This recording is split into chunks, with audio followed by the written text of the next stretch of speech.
കുമ്പസാര രഹസ്യം വെളിപ്പെടുത്താതിരുന്നതിൻ്റെ പേരിൽ കൊല്ലപ്പെട്ട വൈദികനെ അനുസ്മരിച്ച് ഗ്വാട്ടിമാലൻ സഭ.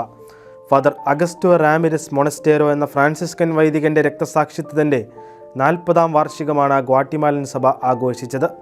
1983 നവംബർ 6-ന് അജ്ഞാതരുടെ വെടിയേറ്റാണ് അദ്ദേഹം കൊല്ലപ്പെട്ടത്. വിശ്വാസത്തിൽ ഉറച്ചു നിന്നതിൻ്റെയും ഭരണാധികാരികളുടെ ക്രൂരതകളോട് സഹകരിക്കാതിരുന്നതിൻ്റെയും പേരിലായിരുന്നു വൈദികൻ ജീവൻ വെടിഞ്ഞത്. ഗ്വാട്ടിമാലൻ സെക്യൂരിറ്റി ഫോഴ്സിനാൽ കൊല്ലപ്പെട്ട നിരവധി വൈദികരുടെ കൂട്ടത്തിലാണ് ഫ്രാൻസിസ്കൻ വൈദികനായ ഫാദർ അഗസ്റ്റോ റാമിരസും ഉൾപ്പെടുന്നത്.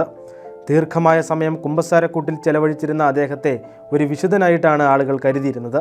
കുമ്പസാരമെന്ന കൂദാശയോടുള്ള അദ്ദേഹത്തിൻ്റെ ആഴമായ ഭക്തിയാണ് അദ്ദേഹത്തിൻ്റെ മരണത്തിലേക്ക് നയിച്ചത്. സർക്കാരിൻ്റെ പൊതുമാപ്പ് തേടിക്കൊണ്ടിരുന്ന ഒരാൾ ഫാദർ അഗസ്റ്റോയുടെ അടുത്ത് കുമ്പസാരം നടത്തി. അയാൾക്ക് പൊതുമാപ്പ് നൽകാൻ താല്പര്യമില്ലാതിരുന്ന ഗവൺമെൻറ് അയാൾ എന്താണ് കുമ്പസരിച്ചത് എന്ന് വൈദികനോട് അന്വേഷിച്ചു. അത് വെളിപ്പെടുത്താൻ തയ്യാറാകാതിരുന്ന ഫാദർ അഗസ്റ്റോയെ സർക്കാർ സൈനികർ തട്ടിക്കൊണ്ടുപോയി പീഡിപ്പിച്ചു. അദ്ദേഹത്തിൻ്റെ കരങ്ങൾ കെട്ടിയിട്ട് ക്രൂരമായ രീതിയിൽ മർദ്ദിക്കുകയും പൊള്ളലേൽപ്പിക്കുകയും ചെയ്തു.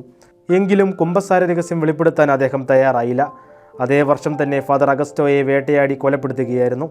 അജ്ഞാതരായവരുടെ വെടിയേറ്റാണ് അദ്ദേഹം കൊല്ലപ്പെട്ടത്. അന്നു മുതൽ ജനങ്ങൾ ഫാദർ അഗസ്റ്റോയെ ഒരു രക്തസാക്ഷിയായി വണങ്ങിയിരുന്നു.